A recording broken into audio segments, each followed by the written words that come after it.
Assalamualaikum warahmatullahi wabarakatuh.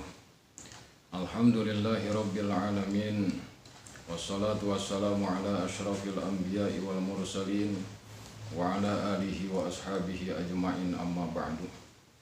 Para jamaah sekalian yang saya hormati dan yang saya muliakan, kita lanjutkan kajian ringkas kita tentang ilmu tauhid atau ilmu akidah yang berkenaan dengan sifat 20 yang wajib bagi Allah Subhanahu wa taala dan yang mustahil bagi Allah Subhanahu wa taala. Yang alhamdulillah di kesempatan ini sudah ke pembahasan sifat yang kelima, yaitu al-qiyamu bin nafsi. Bismillahirrahmanirrahim. Wa yajibu fi haqqihi ta'ala al-qiyamu bin nafsi. Dan wajib bagi Allah Subhanahu wa ta'ala yaitu sifat al-qiyamu bin nafsi. Wa ma'nahu annahu ta'ala la yabtakiru ila mahallin wala ila mukhassisin. Dan arti daripada al-qiyamu bin nafsi adalah bahwasanya Allah Subhanahu wa ta'ala itu tidak membutuhkan kepada tempat dan tidak membutuhkan kepada yang mengadakan atau kepada yang menciptakan. Wadiduhu al-ihtiyaju ilal mahalli wal mukhassisi. Dan sebaliknya daripada sifat al-qiyamu bin nafsi, mustahil bagi Allah Subhanahu wa ta'ala membutuhkan kepada tempat, membutuhkan kepada yang mengadakan atau yang menciptakan. Wa dalilu ala dzalika annahu law ihtaja ila mahallin lakana sifatan.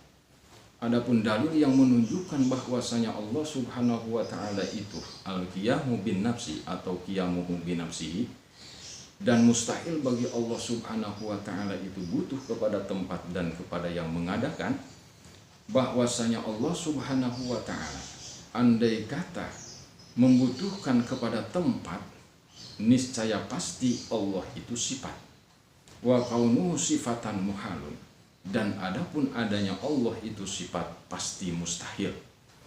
Walau ihtaja ila mukhassisin lakana haditsan.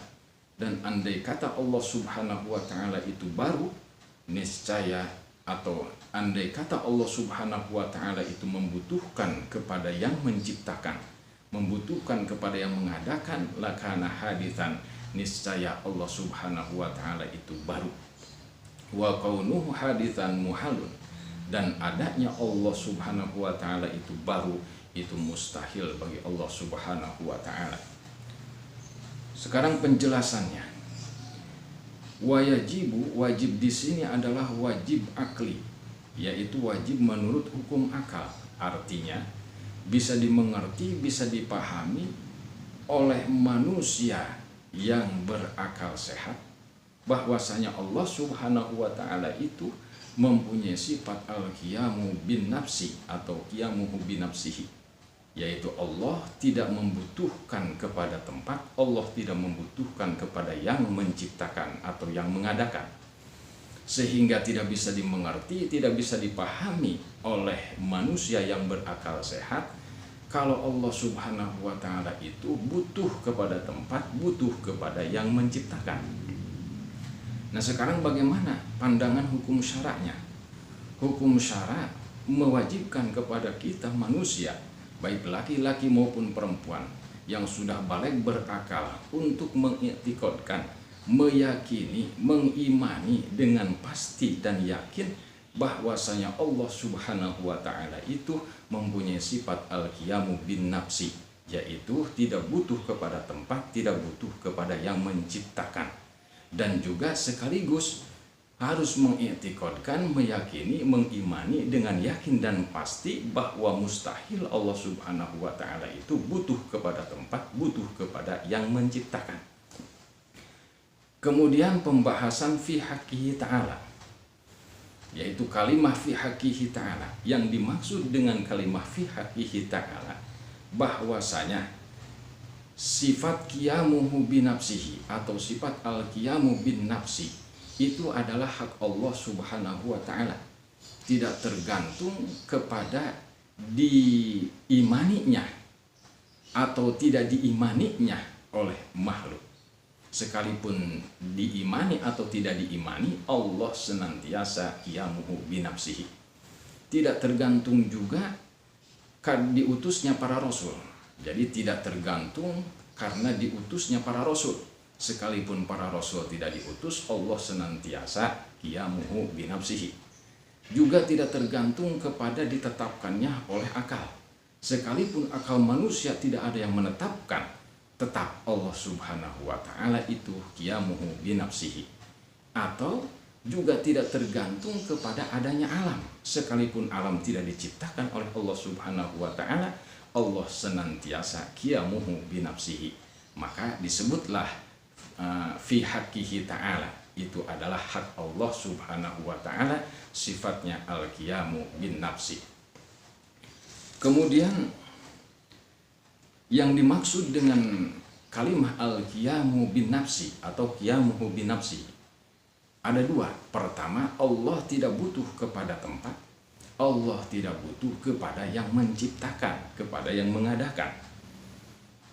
Sehingga sifat al-qiyamu bin nafsi ini termasuk ke dalam sifat salbiyah adamiyah.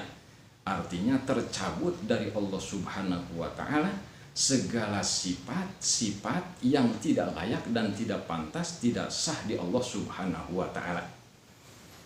Oleh karenanya al-qiyamu bin nafsi adalah Allah tidak butuh kepada tempat, maka tercabutlah dari Allah subhanahu wa ta'ala pertanyaan di mana dengan seluruh jawaban-jawabannya, yaitu dari jihad yang 10, dari arah yang 10. Kan kalau ada pertanyaan di mana, pasti jawabannya antara yang 10 arah tadi.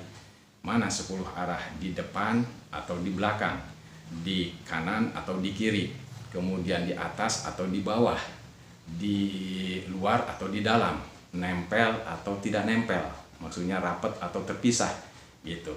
Nah, tercabut semua itu, pertanyaannya dengan seluruh jawabannya tidak berlaku bagi Allah subhanahu wa ta'ala. Maka disebut al-qiyamu bin nafsi.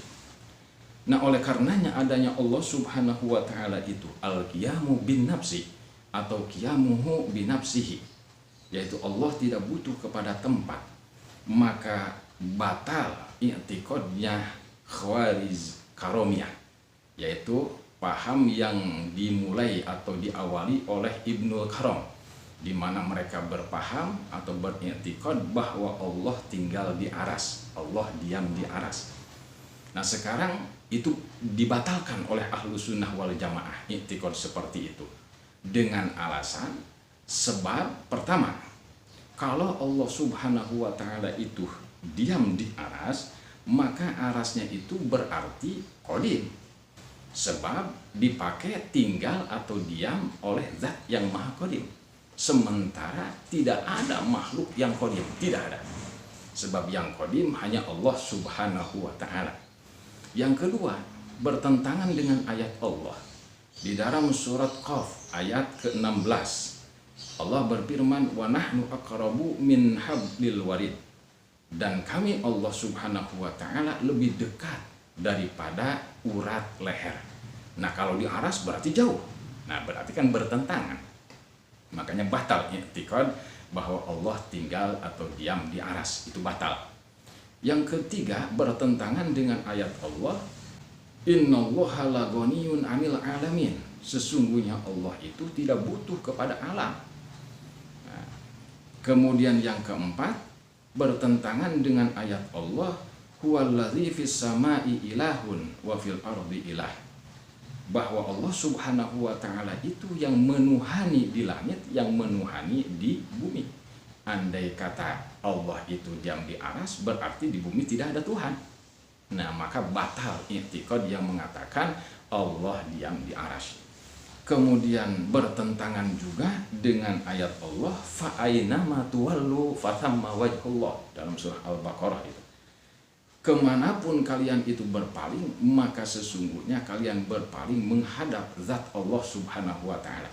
Nah, kalau Allahnya itu diam di aras, berarti kalau tidak tengadah, itu tidak bisa menghadap Allah. Berarti batal i'tiqadnya yang mengatakan bahwa Allah diam di aras, sebab bertentangan dengan ayat ini. Kemudian bertentangan juga dengan ayat fa iza sa'alaka ibadi anni fa inni qarib. wahai Muhammad, manakala hambaku bertanya kepadamu tentang aku, kata Allah, fa inni qarib, maka jawab, sesungguhnya aku adalah dekat. Nah, andai kata Allah di aras, berarti jauh, sementara Allah menyatakan bahwa dekat. Berarti bertentangan itu i'tiqad. Yang selanjutnya bertentangan dengan firman Allah, Allahu la ilaha illa huwal hayyul qayyum, bahwa Allah Subhanahu wa ta'ala itu tidak ada Tuhan selain Allah, zat yang maha hidup, al-qayyumu, zat yang tidak butuh kepada tempat, tidak butuh kepada yang mengadakan. Nah, itu bertentangan dengan firman-firman Allah. Adapun firman Allah yang ada di dalam surat Toha, yaitu yang berbunyi Ar-Rahmanu 'alal 'arsy istawa, bahwa Allah Subhanahu wa ta'ala itu bahwa Allah Subhanahu wa ta'ala itu diam di aras, kata i'tiqad Khawarij Karomiyah. Tapi menurut Ahlu Sunnah wal Jamaah artinya seperti ini, Ar-Rahmanu 'alal 'arsy istawa, bahwa Allah Subhanahu wa ta'ala itu yang mengurus aras, yang memelihara aras. Sebab ini maknanya makna hakiki, bukan makna majazi. Di dalam Al-Quran kalimah itu ada makna hakiki. Makna hakiki ini ada dua, ada hakiki qarib, ada makna hakiki ba'id. Yang qarib itu yang dekat. Kalau di makna hakiki qarib, istawa itu memang diam. Tapi di dalam Al-Quran kalau ada makna hakiki qarib dan ba'id, maka yang harus diambil adalah yang ba'id, yang jauh.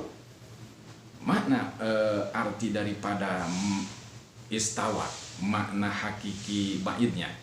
Nah, makna hakiki ba'idnya, istawa adalah yang mengurus.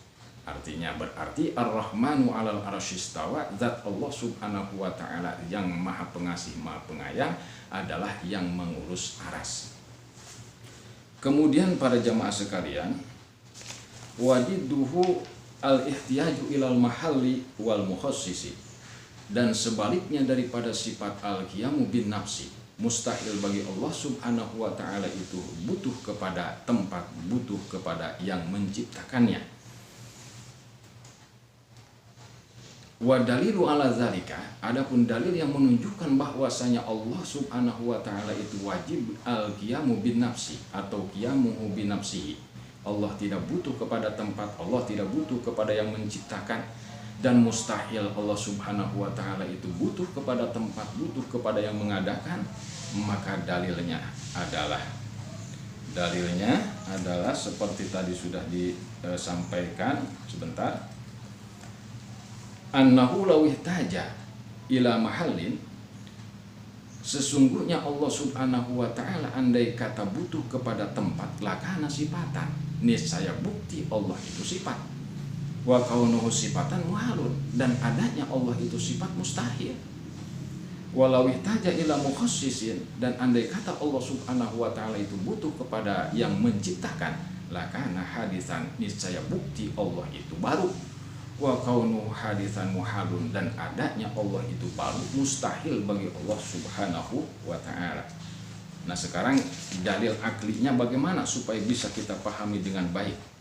Ya, supaya bisa kita pahami dengan baik. Seperti ini, andai kata wujudnya Allah Subhanahu wa ta'ala itu membutuhkan kepada tempat, ya, membutuhkan kepada tempat untuk jadi tempat tinggalnya, tempat diamnya, maka pasti itu tempat, ya, maka pasti itu tempat selain Allah berarti. Nah, kalau selain Allah pasti alam.